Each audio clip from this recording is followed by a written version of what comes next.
Hi, good day everyone. I'm Irving Argoban, and today we'll talk about monetary theory. But first, we need to talk inflation. It is part of the broader field of the monetary theory, which studies how money affects prices, production, and the overall economic activity. We'll walk through about what inflation means, how it is measured, and its effects, both the visible and hidden, in the economy. Inflation simply means a general increase in prices and a fall in the purchasing power of money. When inflation rises, the same amount of money buys fewer goods and services. It is just about one product that is increasing. It is about all the products that are gradually costing more. Let's say, for example, last year you bought a burger worth 100 pesos. This year, it has become 110 pesos. The 10 pesos difference represents inflation in action. Economists use price indices to measure inflation. The three main ones are number one, CPI or Consumer Price Index. It measures changes in the baskets of goods such as food, housing, and transport. Number three, RPI or Retail Price Index. It is similar to CPI, but it includes extra costs such as mortgage interest payments. Number three, PPI or the Producer Price Index. It tracks prices received by domestic producers. It is a leading indicator because when producers receive higher costs, consumer prices will likely follow. Even with these indices, inflation numbers aren't flawless. They depend on the selected basket of goods, weighting, and how often they are updated. So they might overstate or understate real inflation, especially if consumers shift to cheaper products or if new ones will appear. In short, inflation data is an estimate, not an absolute truth. Then there's hyperinflation, when inflation exceeds 50% per month. In these situations, money loses value so fast that people stop trusting it. For example, Zimbabwe in the late 2000s experienced inflation so severe that prices doubled daily. People carried sacks of cash just to buy bread. At this point, money fails as a store of value. Economists divide the cost of inflation into two categories. Number one, cost from the rise in the general price level, even if all prices rise proportionally. Number two, costs from changes in relative prices, with inflation distorts price relationships across goods and services. Let's unpack each one. As prices rise, your money buys less. In this sense, inflation acts like a hidden tax on your cash and savings. You need more pesos to maintain the same purchasing power, and that reduces the real value of your wealth. Milton Friedman once said, inflation is always and everywhere a monetary phenomenon. Inflation doesn't hit everyone equally. If you are a debtor, you benefit because you repay loans with money that's worth less. But if you're a saver or creditor, you lose. Your future repayments or savings lose value. So inflation quietly transfers wealth from savers to debtors. Inflation also causes administrative and transaction costs. Number one, menu costs. Firms must constantly update prices, print new catalogs, and reprogram systems. Number two, shoe leather costs. People make more frequent round trips or convert cash to assets faster to avoid losing value. They may sound small individually, but across millions of transactions, they add up. Economists like Friedman and Lucas calculated the welfare cost of inflation, the economic inefficiency it creates. A 10% inflation rate might cost a loss of around 0.3% to 1% of GDP. In other words, inflation quietly drains national productivity. Named after economist Richard Cantillon, this idea says when new money enters the economy, the first recipients benefit because they can spend it before prices rise. Later recipients pay higher prices. So inflation doesn't just raise prices, it redistributes purchasing power unevenly. Inflation also distorts information. When prices rise, firms can always tell whether it is due to real demand or just general inflation. If they misread the signal, they might overproduce, underinvest, or misallocate resources, hurting efficiency and growth.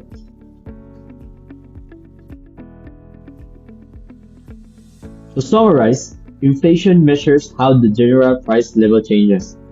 It's tracked by indices like CPI, RPI, or PPI. Moderate inflation is normal, but high or unpredictable inflation brings serious costs, both visible and hidden. It affects value, fairness, business efficiency, and even the accuracy of market signals. Inflation is more than just the rising prices. It is also about how money shapes human behavior and trust in an economy. Understanding inflation helps us grasp why monetary policy matters, why central banks adjust interest rates or control money supply. Because behind every price tag lies a delicate balance between trust, money, and stability. Thank you, and I hope it helps simplify the complex world of monetary theory and inflation. While the equation of exchange is an identity, the quantity theory of money is a theoretical claim that draws on this identity but adds some critical assumptions about how the economy works, especially in the long run. The key assumptions that turn the idea into a theory are: number one, velocity is stable or changes very slowly over time. Number two is real output, Y or Q, is determined by real factors like capital, labor, and technology, not the money supply. This is the concept of monetary neutrality in the long run. If we assume V and Q are fixed in the long run, look back at our equation. M multiplied by V equals P multiplied by Q. If V and Q don't change, then any change in the money supply must cause a proportional change in the price level. The theory suggests that in the long run, money only affects nominal variables like prices, not real variables like output. Now let's turn to inflation itself and look at its causes from a monetary perspective. There are generally three types of inflation, namely demand pull inflation, cost push inflation, and built-in inflation. So what are these types of inflation? Let's start with demand pull inflation. So this happens when aggregate demand outspaces aggregate supply. Essentially, too much money is chasing too few goods. It typically occurs when the economy is near or at full capacity and a surge in spending, such as demand, drives up prices. Cost push inflation. This is triggered by supply-side disruptions that raise the cost of production. Think of sudden jumps in oil prices, wage increases, or material shortages. Firms pass this higher cost onto consumers by raising prices, which can lead to a vicious wage price spiral. Lastly, built-in inflation. This is inflation that becomes embedded in expectations. It's often self-fulfilling. Workers and firms expect prices to keep rising, so workers demand higher wages, and firms raise prices to cover those expected higher costs. These expectations can be fueled by past high inflation or, crucially, by expansionary monetary policy. Why does the government sometimes favor inflation? While high inflation is generally considered harmful, governments sometimes implicitly favor or tolerate moderate inflation. Why? Because it offers several potential advantages, particularly when viewed through a monetary lens. We will examine 5 of these, which is monetized debt, direct source of revenues or spending, seigniorage, bracket creep or fiscal drag, and real wage adjustment. The first advantage is the ability to monetize debt. When the government runs deficits and issues bonds, if the Bangko Sentral ng Pilipinas or BSP buys a significant amount of this debt, it is essentially creating new pesos to finance the national debt. This is monetizing the debt. The resulting inflation erodes the real burden of the outstanding government debt. The nominal debt, or the number of pesos owed, stays the same, but the debt is now repaid with less valuable pesos. This is called inflating away the debt. Imagine the Philippine government owes 100 million. If inflation is high, the value of the 100 million when it's repaid is much lower in terms of real goods and services like infrastructure projects or medicines than when the debt was originally taken out. The second advantage is that creating money is a direct source of revenue or spending. When the government or its central bank increases the monetary base by printing money, the revenue it gains can be spent directly to fund its expenditures. This process is closely related to the concept of seigniorage, which we'll define next. Essentially, money creation provides a non-tax source of revenue for the government. This brings us to the third concept, seigniorage. Seigniorage is the revenue the BSP obtains from issuing currency. It's the difference between the face value of the peso and its production cost, which is the cost of the paper, ink, and labor.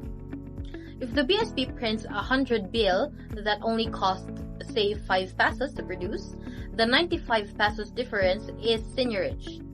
This profit allows the government to acquire real resources in the economy through the creation of new money. The fourth advantage for a government is bracket creep, which is also known as fiscal drag. In tax systems where tax brackets are not adjusted for inflation, inflation causes people's nominal income to rise. This forces taxpayers into higher income tax brackets, even though their real purchasing power hasn't actually increased.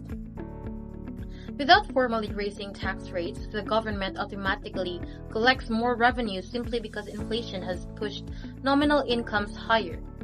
This is a subtle but effective way to increase government revenue. If your salary goes up by 5% due to inflation and you jump into a higher tax bracket, you're paying a larger percent of tax on money that doesn't actually buy you any more than you could before. The government benefits, but you don't. Finally, the fifth advantage is real wage adjustment. In the real world, nominal wages are often rigid, meaning workers strongly resist any attempt to cut their nominal wage. However, firms can effectively cut the wage or the purchasing power of the wage without actually cutting the nominal wage. They do this by allowing prices to rise due to inflation. If prices rise faster than wages, the workers' real wage decreases. This can provide firms and the overall labor market with a degree of flexibility, a sort of lubricant that allows real wages to adjust downwards more smoothly than if explicit nominal wage cuts were required.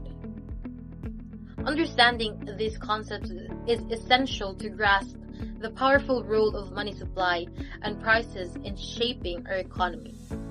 Now we begin with the concept of monetary policy rules. These are formal predetermined frameworks that dictate how the central bank's policy instrument, typically the interest rate, should be adjusted. Their purpose is to foster predictability and credibility, preventing discretionary policy from causing chaos. First off, we have the money growth rule. Rooted in monetarism, dictates that the money supply must grow at a constant fixed annual rate, regardless of current economic conditions. So why is this necessary? In Zimbabwe, the decision to use the printing press to fund the Congo War led to hyperinflation, so severe that prices were doubling every day. The money growth rule is designed specifically to prevent this kind of devastating government discretion. Next is the Taylor rule. It's a formula that tells the central bank how to set the nominal interest rate based on two key deviations: the inflation gap and the output gap. The inflation gap is how far the actual inflation is from the target, and the output gap is the difference between actual and potential GDP. It is a practical tool for balancing price stability and employment. Finally, we have the NGDP target, or nominal GDP target.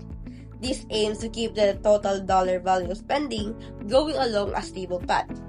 It is often seen as a compromise rule because if the economy suffers a shock and output falls, the rule permits a temporary rise in inflation to stabilize the overall growth rate. Modern central banks genuinely fear deflation, which is a sustained fall in the general price level. The first reason is the postponement of consumption. If consumers and firms expect prices to drop further, they rationally delay purchases. This collective inaction causes aggregate demand to collapse, driving the economy into a negative feedback loop known as the deflationary spiral. The second fear is debt deflation. Deflation increases the real inflation-adjusted burden of all outstanding nominal debt. Borrowers' incomes fall, but their mortgage or loan payments remain fixed, leading to mass defaults, bank losses, and cascading financial instability, a major driver of the Great Depression. The third reason is a policy failure, the lack of central bank power at the zero lower bound. To effectively simulate a deflating economy, the central bank needs to achieve a negative real interest rate. But since the nominal interest rate cannot go below zero, the central bank runs out of its conventional ability to cut rates, leaving it powerless. When the zero lower bound constraint is hit, central banks are forced into unconventional territory, utilizing balance sheet operations to continue. These actions are tweaks to open market operation. First is quantitative easing. These tools focuses on quantity and size. It involves massive purchase of assets, primarily long-term government bonds, to inject broad liquidity into the system and drive down long-term borrowing costs. Second is credit easing. This policy shifts the focus to composition. The central bank conducts targeted purchases of specific private sector debt like corporate bonds or mortgage-backed securities, with the goal of directly repairing function in stressed credit markets and improving lending conditions. Third is Operation Twist. This is a maneuver to adjust the maturity structure of the debt. The central bank simultaneously sells short-term bonds and buy long-term bonds of equal volume. Critically, it flattens the yield curve, lowering long-term rates without expanding the overall size of the balance sheet. Lastly, qualitative easing. This refers to the deliberate shift in the quality or risk profile of the assets the central bank holds. By moving into assets with higher credit or liquidity risk, the bank aims to reduce the market risk premiums and restore confidence. The zero lower bound or ZLB refers to a situation where interest rates are already at or near 0%, leaving the central bank with little to no room to cut rates further in order to stimulate the economy. Normally, when an economy slows down, central banks lower interest rates to encourage borrowing and spending. However, when rates are already at zero, this traditional tool no longer works and economic activity can remain weak despite these efforts. So, in case here in the Philippines, if the Bangko Sentral ng Pilipinas had already lowered interest rates to almost zero and the economy was still struggling katong pag COVID-19 pandemic. So the government and BSP would need to use other unconventional policies to boost growth. So these policies are known as zero lower bound policies. It includes forward guidance, negative deposit rates, and helicopter money. So for the forward guidance, so it is when the central bank or the Bangko Sentral ng Pilipinas clearly communicates its future plans to the public, such as announcing the interest rates will remain low for an extended period. So this kind of message helps shape people's expectations and builds confidence in the economy.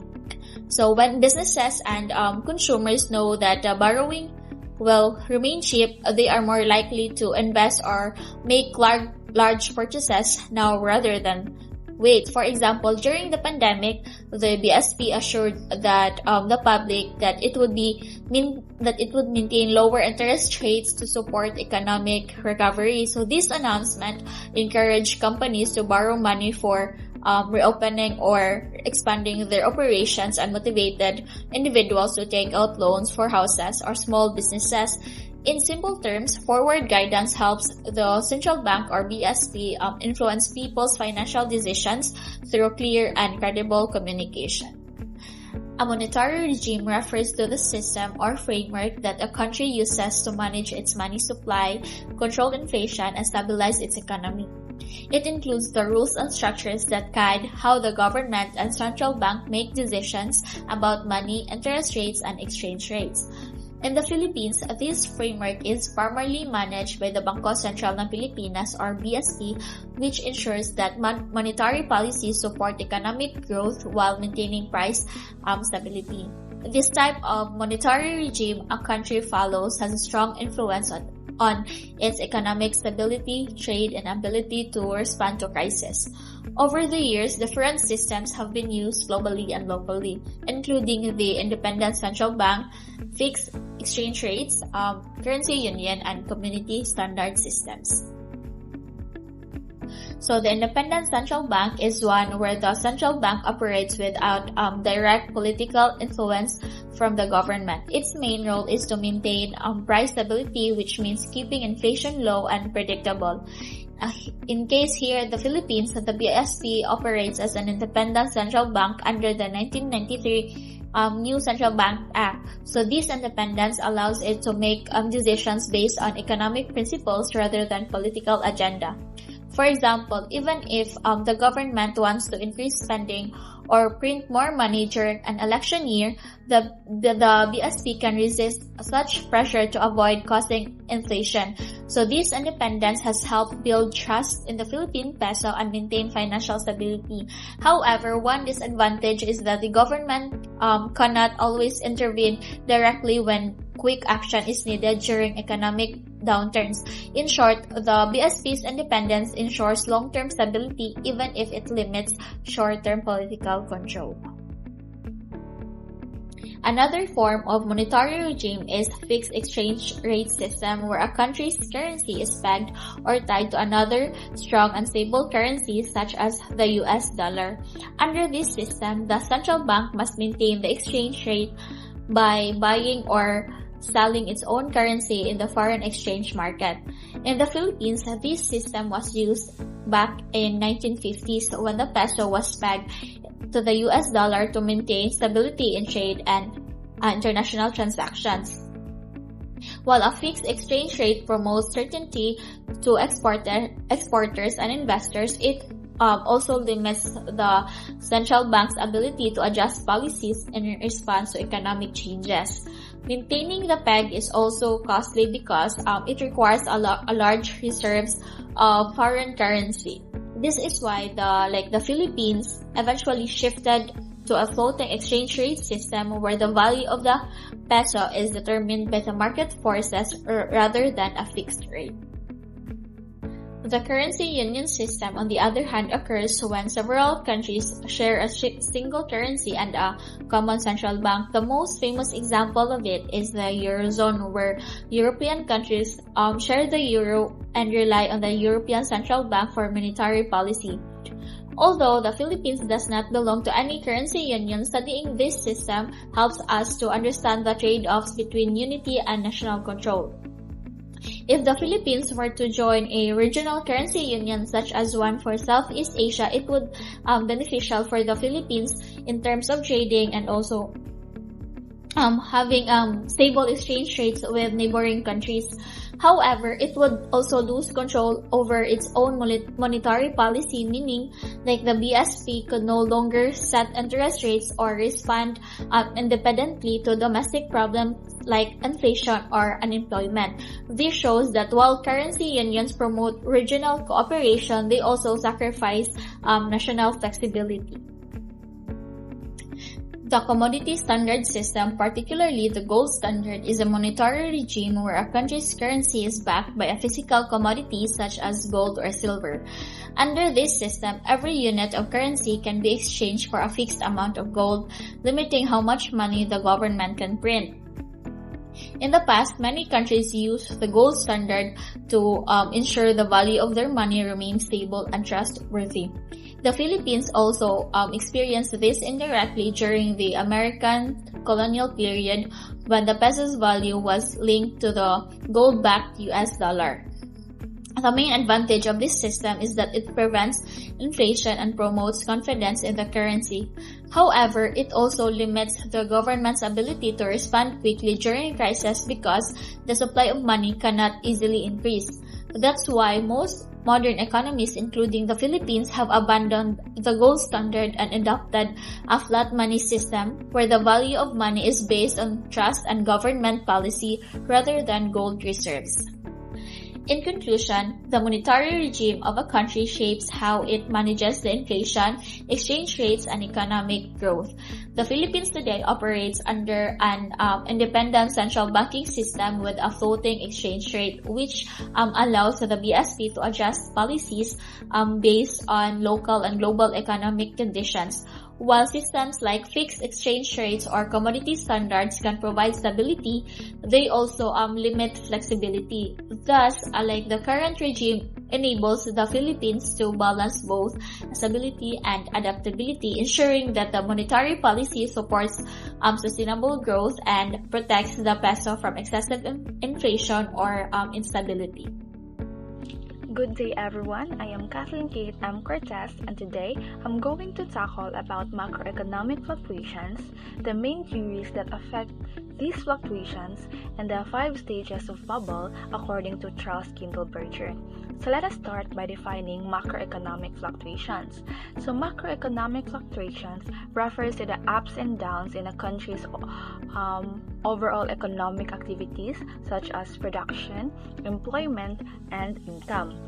So macroeconomic fluctuations are the changes or the movements in a country's economy over time. Sometimes these changes grow fast and other times it slows down.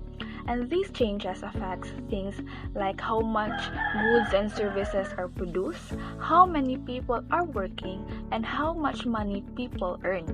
So macroeconomic fluctuations is often called as business cycle, and it includes 2 periods. First is the economic growth. This is when the economy is doing well, then it is called an expansion. So in this phase, businesses are busy producing goods, hiring more workers, and earning more profits. People also have more income to spend because they earn more, which keeps the economy running and active. The second period is called decline, which it is when the economy slows down. Then this is called as a recession. So during this time, businesses sell less. Some businesses may close temporarily or even permanently, and unemployment rises because of companies stop hiring or even lay off workers. This is also a phase when people spend less because they earn less. So one example that I can give to you about macroeconomic fluctuations is the COVID-19 pandemic, which we all know that during this crisis or pandemic, many businesses closed temporarily or permanently, and the percentage of unemployment rose, causing an economic recession. But after the restriction or the protocols, or when the spreading of the virus can mitigate or reduce, a lot of people started spending again, and the economy expanded or progressed as many jobs returned, and the businesses that have closed reopened and started selling again or rendering services. So now, let's discuss about the main theories that affects these fluctuations. So there are 3 main theories that tries to explain why macroeconomic fluctuations happen. So the first theory is the real business cycle theory, or the RBC theory. This theory points out that the changes in the economy happen naturally because of real factors, not because of money or government policies.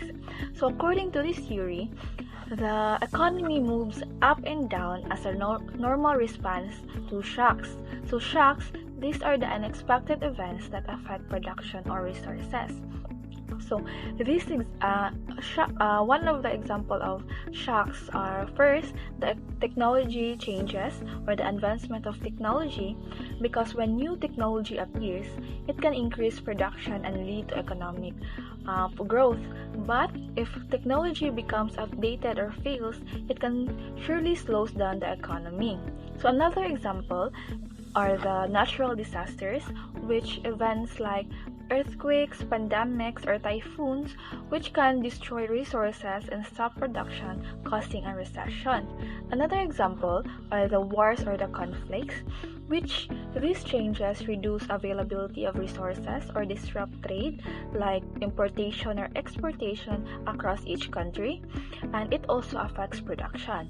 Another example is the changes in resource availability. For instances like oil, gas, foods become scarce, then it leads to production costs to rise and it leads to the slowdown of economy. So this theory, the RBC theory, sees that these ups and downs as a part of the economy's natural cycle of adjustments, not as a sign of a problem that the government must fix. So this theory believes that the economy can recover on its own over time as people and businesses adjust or adapt to these new conditions. So now, let's go over to the second theory, which is a new Keynesian approach or theory. So this theory builds on earlier Keynesian ideas but adds more modern insights about how markets and people behave in the real world. So in this theory, it emphasizes that the economic ups and downs are not always natural or efficient. They can happen because of imperfections in the markets. So imperfections such as sticky prices and wages. So prices and salaries do not always change quickly, even when the economy changes. For example, if the demand fails, businesses might not lower its prices right away, or workers' wages might not decrease fast enough. So this results to the long-term recession. So this theory also says that the money is not neutral. So this means that the changes in money supply, interest rates, or government spending can affect real things like jobs, production, and income. So when problems like inflation or unemployment happen, this theory supports active government function. So function or when that the government must fix these problems, such as adjusting monetary policy, like changing interest rates or money supply, or fiscal policy, which changing taxes or government spending to help stabilize or helps the economy stable. So the new Keynesian theory tends to emphasize the role of information asymmetries and focus on the following three market failures. The first failure is the coordination failure, which happens when firms or individuals fail to act together or collaborate, so in a way that would benefit everyone in the economy.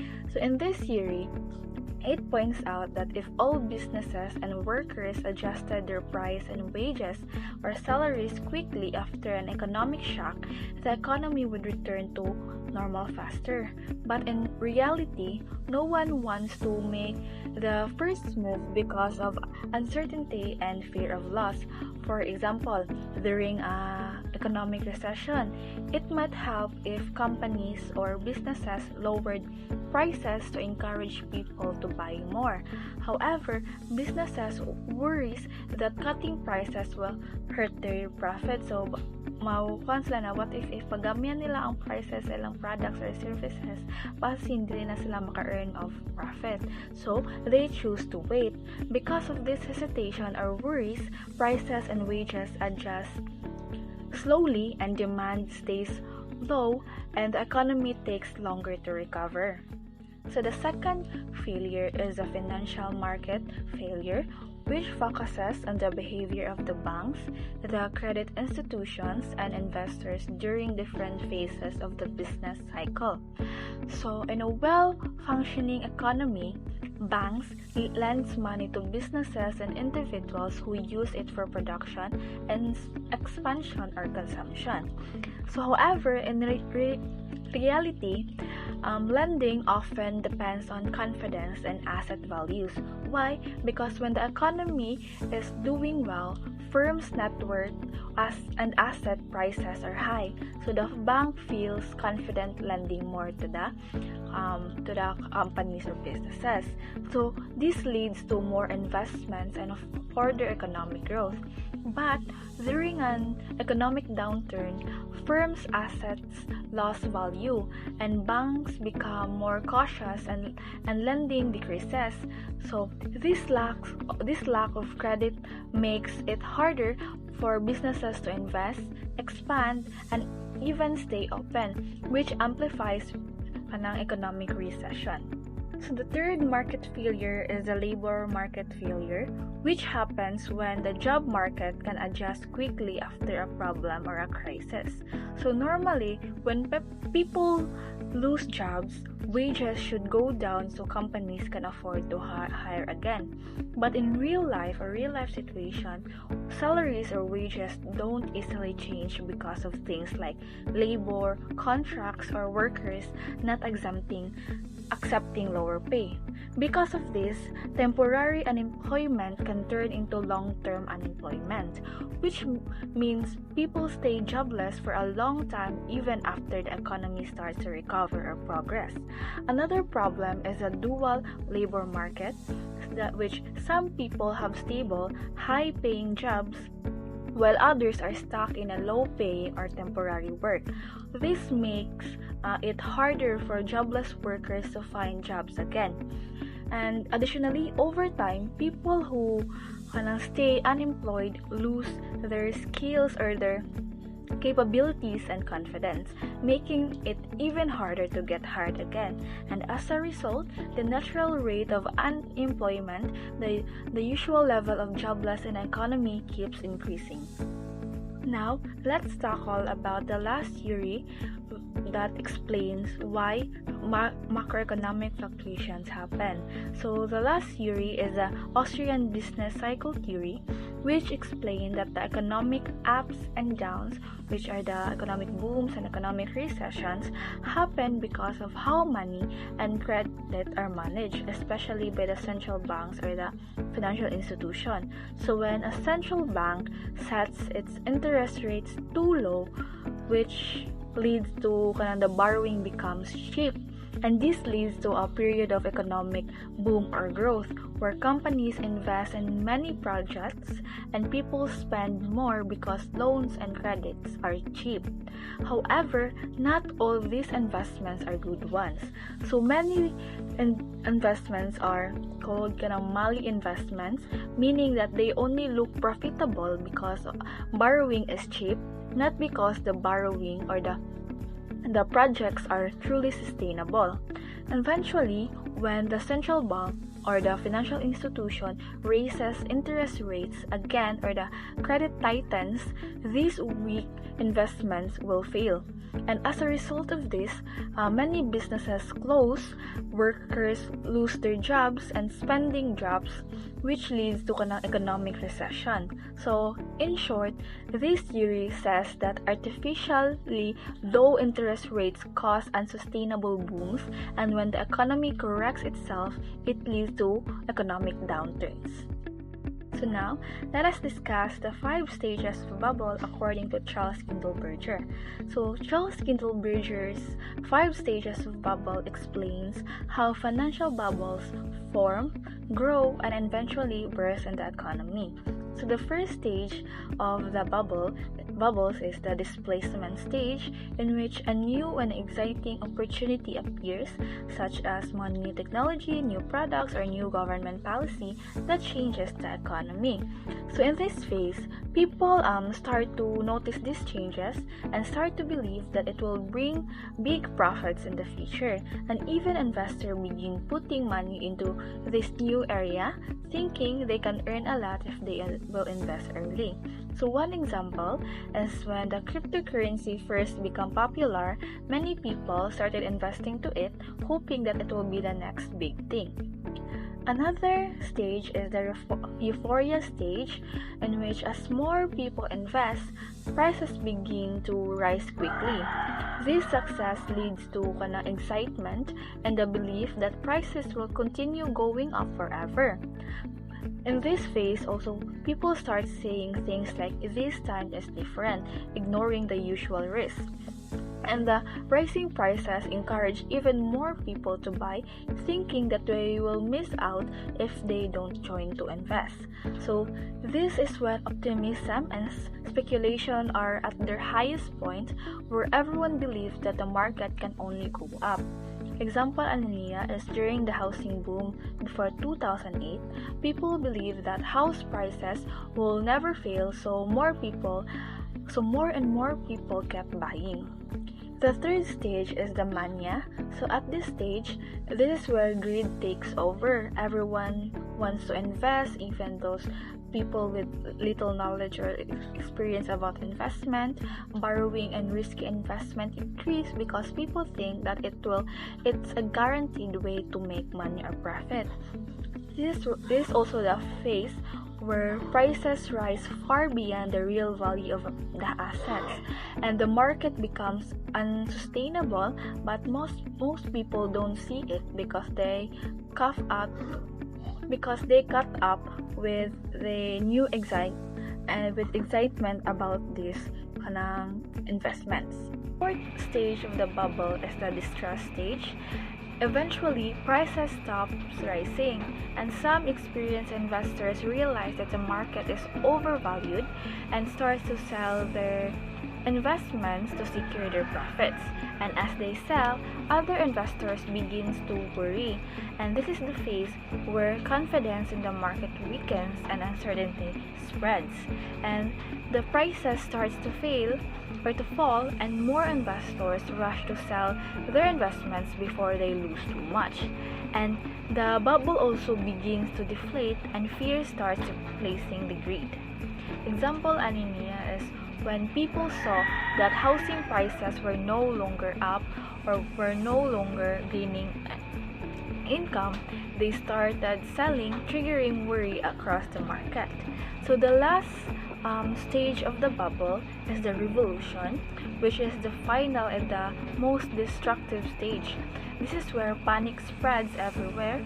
Prices fall sharply as everyone tries to sell at the same time. So this is where investors and businesses face big losses. Additionally, fear replaces the greed and the bubble completely bursts. And this often leads to financial crisis or economic recessions.